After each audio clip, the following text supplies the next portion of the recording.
నరేంద్ర మోడీ గారి ప్రభుత్వము మన తెలంగాణ రాష్ట్రానికి సంబంధించినటువంటి సింగరేణికి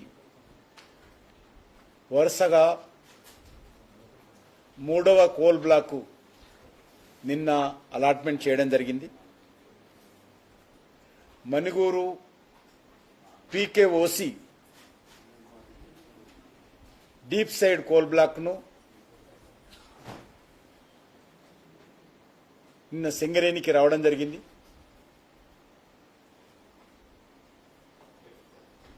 నేను కోల్ మంత్రి అయిన తర్వాత రాష్ట్ర ప్రభుత్వంతో అనేక సార్లు చర్చించి మీరు ఆక్షన్లో పాల్గొన్నట్లయితే అన్ని రకాలుగా బాగుంటుంది, కేంద్ర ప్రభుత్వం తరఫున ప్రత్యేకంగా నా తరఫున అన్ని రకాల సహాయ సహకారాలు సింగరేణికి అందిస్తాము. కాబట్టి మీరు సింగరేణిని దృష్టిలో పెట్టుకొని సింగరేణి భవిష్యత్తును దృష్టిలో పెట్టుకొని ఈ యొక్క ఆక్షన్లో రావాలని కోరడం జరిగింది. ధర్మిల ఈరోజు తెలంగాణకు సంబంధించినటువంటి ఈ యొక్క PKOC deep side coal block ఆక్షన్లో నిన్న సింగరేణికి రావడం జరిగింది. అనేక మంది ఇందులో వేలంలో పాల్గొనడానికి ముందుకు వచ్చినప్పుడు కూడా మా సింగరేణి భవిష్యత్తును దృష్టిలో పెట్టుకొని దయచేసి సహకరించండి. ఇప్పటికే సింగరేణి కష్టాల్లో ఉంది, ఇబ్బందుల్లో ఉంది, అప్పులపాలైంది, ప్రొడక్షన్ తగ్గింది, జీతాలు ఇవ్వలేనటువంటి పరిస్థితుల్లో మేము బ్యాంకులలో ఓడి తెచ్చుకొని జీతాలు ఇవ్వాల్సిన పరిస్థితి ఏర్పడింది అని చెప్పి అనేక మందితో మాట్లాడిన తర్వాత అందరూ కూడా పెద్ద మనసుతో సహకరించడం జరిగింది. తద్వారా ఈరోజు సింగరేణికి ఈ కోల్ బ్లాక్ అలాట్మెంట్ కావడము, వరుసగా ఇది మూడో కోల్ బ్లాక్ అని ఈ సందర్భంగా మనవి చేస్తున్నాను. మొదట నైని కోల్ బ్లాక్ ఒరిస్సాలో ఇవ్వడం, ఆ తర్వాత అత్యధికమైనటువంటి పెద్ద కోల్ బ్లాక్ తాడిచెర్ల 2 సింగరేణికి ఇవ్వడం, నిన్నటి రోజు ఈ మణిగూరు పీకేఓసి 3 బ్లాకులు రావడము సింగరేణి కార్మికుల్లో ఒక విశ్వాసం వచ్చింది. ఏదైతే ఈరోజు ఉత్పత్తి లేకుండా ఇబ్బందుల్లో ఉన్నటువంటి సింగరేణికి ఒక కొత్త ఆశ మళ్లీ చిగురించిందని సందర్భంగా మనం చేస్తా ఉన్నాను. ఈరోజు మనకందరికీ తెలుసు సింగరేణిని ఏ రకంగా బీఆర్ఎస్ పార్టీ కానీ కాంగ్రెస్ పార్టీ కానీ దోచుకునేటువంటి ప్రయత్నం చేస్తా ఉన్నారు. చిన్న చిన్న కాంట్రాక్టర్ల నుంచి అన్ని రకాలుగా కమిషన్లు తీసుకొని సింగరేణి యొక్క కార్మికుల యొక్క చెమటను ఏ రకంగా దోపిడీ చేస్తా ఉన్నారో మనం చూస్తా ఉన్నాం.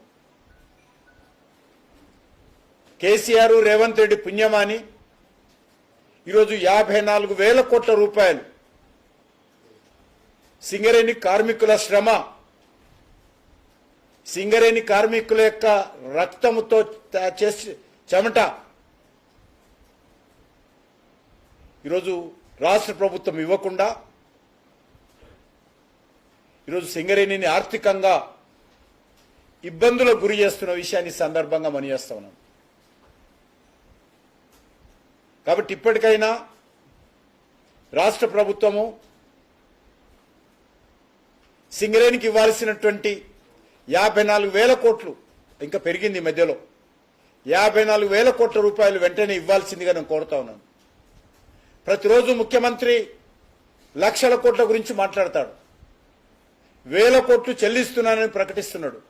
మరి సింగరేణికి ఎందుకు ఇవ్వని అడుగుతా ఉన్నాను. సింగరేణి తెలంగాణలో లేదా? సింగరేణి కార్మికులు తెలంగాణ ప్రజలు కాదా? మీరు చేస్తున్నటువంటి పెత్తనం సింగరేణి మీద కాదా? మరి ఎందుకు సింగరేణికి మీరు ఈ యొక్క ఇవ్వాల్సినటువంటి 54,000 కోట్ల రూపాయలు ఎందుకు ఇవ్వడం లేదో ఈరోజు చెప్పాల్సినటువంటి అవసరం ఉంది. ఈ మధ్యలో కేసీఆర్ కొడుకో మాట మాట్లాడుతున్నాడు, సింగరేణికి కిషన్ రెడ్డి కూడా అన్యాయం చేశాడని. ఎవరు అన్యాయం చేస్తున్నారో చర్చకు సిద్ధంగా ఉన్నాడో అడుగుతా ఉన్నాను. కేసీఆర్ హయాంలో ఈరోజు సింగరేణికి అన్యాయం జరిగిందా, లేక నేను మంత్రి అయిన తర్వాత సింగరేణికి న్యాయం జరిగిందా? ఈరోజు కేసీఆర్ సిద్ధంగా ఉన్నాడా చర్చకు అడుగుతా ఉన్నాను. మీ పుణ్యమా అని, మీ కుటుంబం పుణ్యమా అని సింగరేణి అప్పుల పాలై ఆర్థికంగా దివాలా తీసేటువంటి పరిస్థితికి వచ్చింది ఈరోజు. అటువంటి సింగరేణిని ఈరోజు అన్ని రకాలుగా ఆదుకునేటువంటి ప్రయత్నం మరి చిత్తశుద్ధితో ఈరోజు మేము చేస్తా ఉన్నామన్న విషయాన్ని ఈ సందర్భంగా నేను మనవి చేస్తా ఉన్నాను. ముఖ్యంగా ఈ విషయంలో కార్మిక సంఘాలన్నీ కూడా ఏకమై రాష్ట్ర ప్రభుత్వం నుంచి సింగరేణికి రావాల్సినటువంటి 54,000 కోట్ల బకాయిల కోసం పోరాటం చేయాల్సిన అవసరం ఉంది. భారతీయ జనతా పార్టీగా మేము కూడా పూర్తి స్థాయిలో రాష్ట్ర ప్రభుత్వం మీద ఒత్తిడి చేస్తాం. సింగరేణి కార్మికుల యొక్క బకాయిలు ఏవైతున్నాయో రాష్ట్ర ప్రభుత్వం మెడలు వంచి సాధిస్తామని చెప్పి ఈ సందర్భంగా మనవి చేస్తూ, మరొక విషయము, ఇటీవల ఫేస్బుక్లో, ఇన్స్టాగ్రామ్లో మన భారత ప్రధానమంత్రి నరేంద్ర మోడీ గారిని లక్ష్యంగా చేసుకొని అత్యంత అమర్యాదకరపురంగా, అభ్యంతరకరంగా, అవమానకరంగా మార్ఫింగ్ చేసినటువంటి వీడియోలు,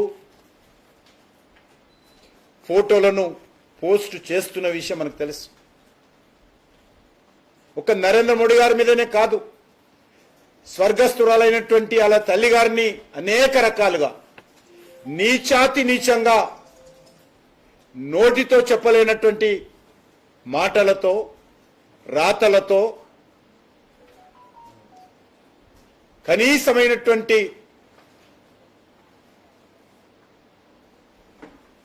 మరి మానవ సంబంధాలు లేకుండా ఏ రకంగా మాట్లాడారో మనం చూశాం. దీనిపైన భారతీయ జనతా పార్టీ నాయకుడు టి సాయి కిరణ్ గౌడ్ గారు గత నెల 29 నాడు హైదరాబాద్లో సైబర్ పోలీసులకు ఒక కంప్లైంట్ ఇవ్వడం జరిగింది. దేశ ప్రధానమంత్రి నరేంద్ర మోడీ గారి పైన అత్యంత అభ్యంతరకరమైనటువంటి పోస్టులు పెట్టారు. ఇది దేశ ప్రజలను అవమానించడమే కాదు, ఒక భారతదేశంలో ఉన్నటువంటి జీవన విధానాలలో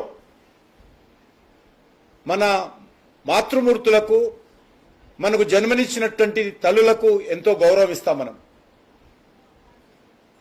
అటువంటి మన దేశంలో ఒక ప్రధానమంత్రిగా తల్లి స్వర్గస్థులైన తర్వాత కూడా ఆమె పట్ల అంత దురదృష్టకరమైనటువంటి పోస్టులు ఆమె గురించి పెట్టడం, అదేవిధంగా ఉద్రిక్త వాతావరణం, రెచ్చగొట్టే ప్రసంగాలు చేసే విధంగా ఉపన్యాసాలు ఇవ్వడం,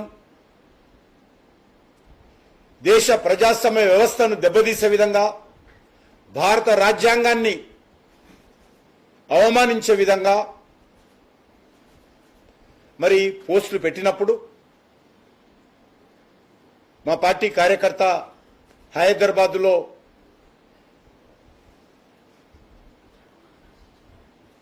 ఈ యొక్క సైబర్ క్రైమ్ పోలీస్ స్టేషన్లో కంప్లైంట్ ఇవ్వడం జరిగింది. చట్ట ప్రకారమే కంప్లైంట్ ఇచ్చాడు.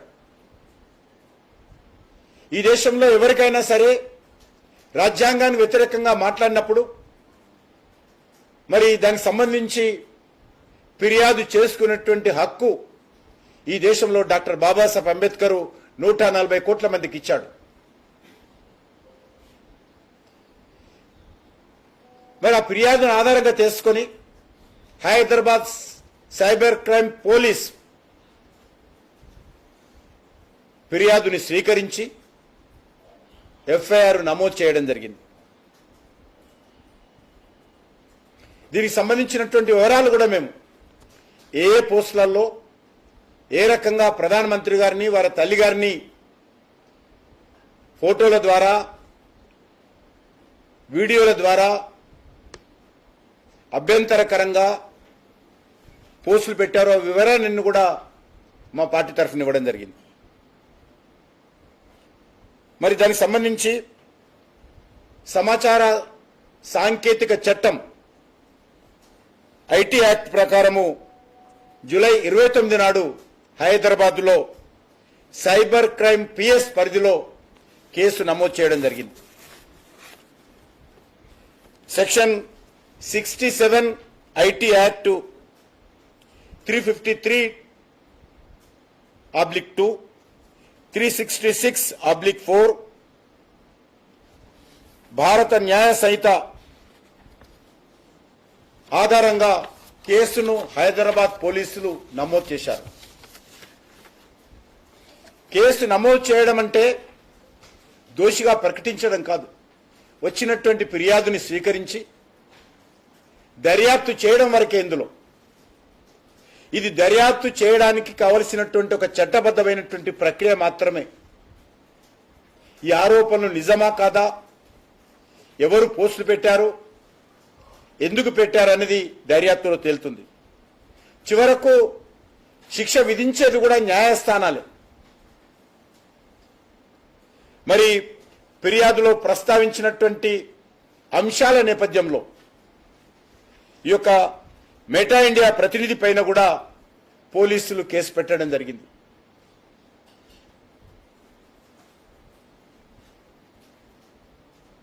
ఒక పౌరుడు చట్టం పైన విశ్వాసంతో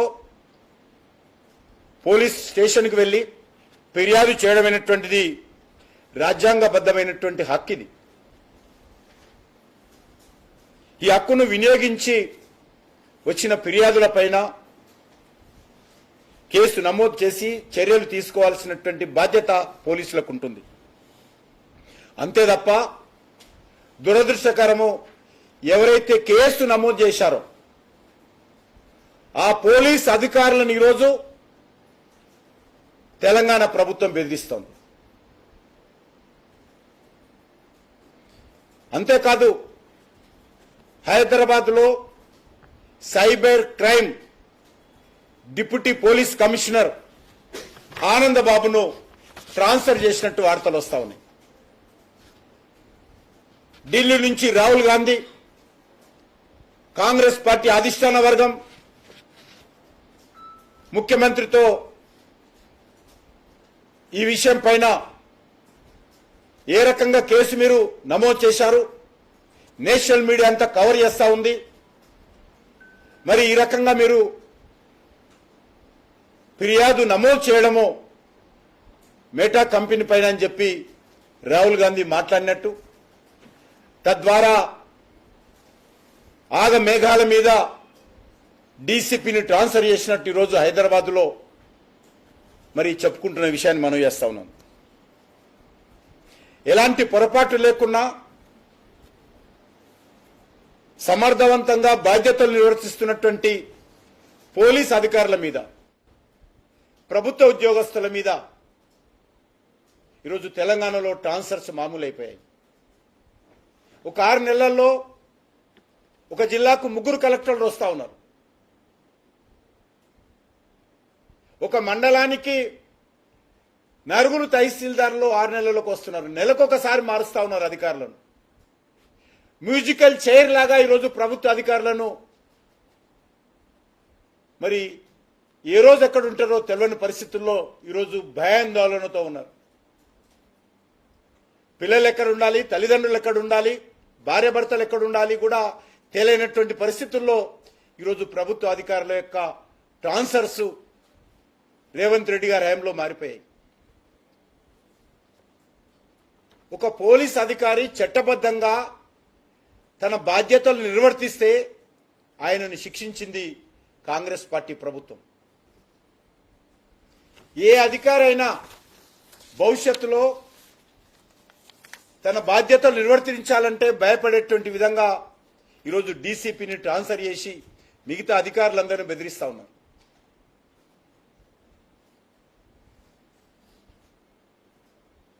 ఇది డీసీపీని ట్రాన్స్ఫర్ చేయడం అనేటువంటి కాదు. తెలంగాణలో స్వతంత్రంగా పోలీసు వ్యవస్థ పనిచేయగలుగుతుందా? గతంలో కేసీఆర్ హయాంలో కూడా ఏ రకంగా ఫామ్ హౌస్ ఫైల్స్ పేరుతోటి ఏ రకంగా మభ్యపెట్టి మోసం చేసి ఈరోజు 3.5 గంటల పాటు ప్రెస్ నిర్వహించి ఏ రకంగా ప్రతిపక్ష పార్టీలు వేధించారో, ఏ రకంగా పత్రికా విలేకరులు, మీడియా మేనేజ్మెంట్లు, సినిమా యాక్టర్లు, industries owners, political party leaders పైన, ప్రభుత్వ ఉన్నతాధికారుల పైన, చివరకు తన కుటుంబ సభ్యుల మీద కూడా మరి ఫోన్ ట్యాపింగ్ చేసి పోలీసులతో ఏ రకంగా కేసీఆర్ అధికార దుర్వినియోగం చేశాడో మనకు తెలుసు. కేసీఆర్ కూతురు అన్నది, నేను కన్న కూతురు అనేటువంటి విచక్షణ లేకుండా నా ఫోన్నే ట్యాప్ చేశారు అనేటువంటి విషయము కేసీఆర్ కూతురే వివరించిన విషయాన్ని మనం చేస్తా ఉన్నాం. ఈ రకంగా అటు కాంగ్రెస్ పార్టీ కానీ ఇటు బీఆర్ఎస్ పార్టీ కానీ ఈ రెండు పార్టీలు కూడా తమ స్వార్థం కోసము ఏ రకంగా అధికార దుర్వినియోగానికి పాల్పడుతున్నారో మనం చూస్తా ఉన్నాం. ఎవరైనా అధికారి పొరపాటు చేస్తే బాధ్యతారహితంగా వ్యవహరిస్తే చర్యలు తీసుకోవాలి. అంతేకాని రాజకీయ నాయకులు లేక సోషల్ మీడియా కంపెనీలు విదేశాల్లో కూర్చొని భారతదేశం యొక్క ప్రజాస్వామ్య వ్యవస్థ పట్ల, భారత సార్వభౌమాధికారం పట్ల మరి ఇష్టారాజ్యంగా వ్యవహరిస్తామంటే బాధ్యత గల ఒక కార్యకర్త కంప్లైంట్ ఇస్తే దాన్ని కేసు రిజిస్ట్రేషన్ చేస్తే ఇంత రాద్ధాంతం ఈరోజు కాంగ్రెస్ పార్టీ ఢిల్లీ నుంచి హైదరాబాద్కు చేస్తున్నది. ఈరోజు మనం చూశాము, ఇదే కాంగ్రెస్ పార్టీ మద్దతుతో తమిళనాడులో అధికారంలో ఉన్నటువంటి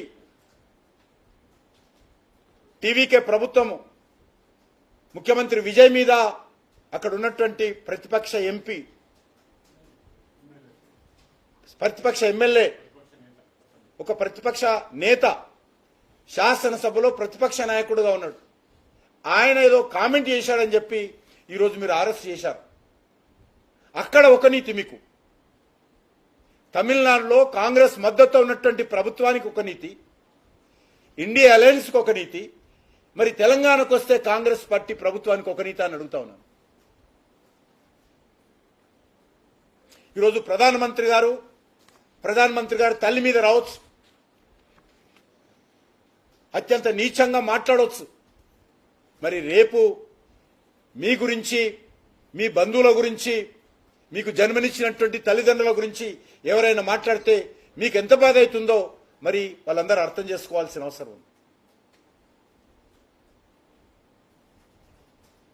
చనిపోయినటువంటి తల్లిని కూడా ఈరోజు ఢిల్లీ వీధుల్లో లాగారంటే మరి దానిపైన ఒక వ్యక్తి కంప్లైంట్ ఇస్తే చట్టం తన పని చేసుకుంటుందా లేదా అది వేరే విషయం.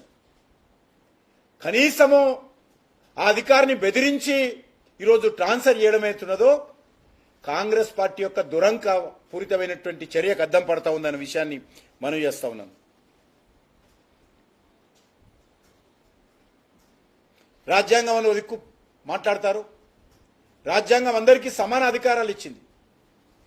ఎవరిని వాళ్ళ తల్లి గురించి మాట్లాడేటువంటి అధికారం ప్రధానమంత్రి కావచ్చు, సామాన్య పౌరుడి పట్ల కూడా మాట్లాడడానికి అవకాశం లేదు. రాజకీయంగా విమర్శలు చేయండి, ఎదుర్కోవడానికి సిద్ధంగా ఉన్నాం. కానీ ఒక చనిపోయినటువంటి తల్లిని గురించి మాట్లాడితే ఏమీ మాట్లాడకుండా ఉండండి. ఎవరైనా పొరపాటున కంప్లైంట్ చేస్తే కూడా కంప్లైంట్ తీసుకోవద్దు. తీసుకుంటే అధికారం మేము ట్రాన్స్ఫర్ చేస్తాము. ఇది ఎక్కడ నీతి అడుగుతా ఉన్నాను. రాహుల్ గాంధీ ఈ విషయం అర్థం చేసుకోవాల్సిన అవసరం ఉంది.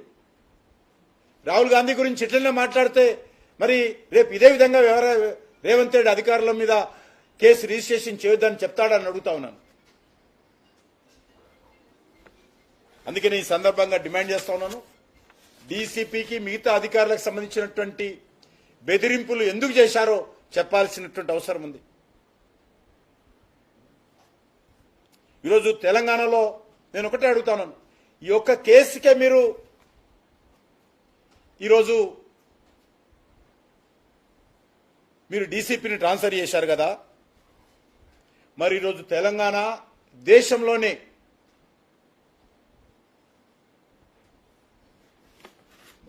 సైబర్ క్రైమ్లో అత్యంత ప్రముఖ స్థానంలో ఉంది.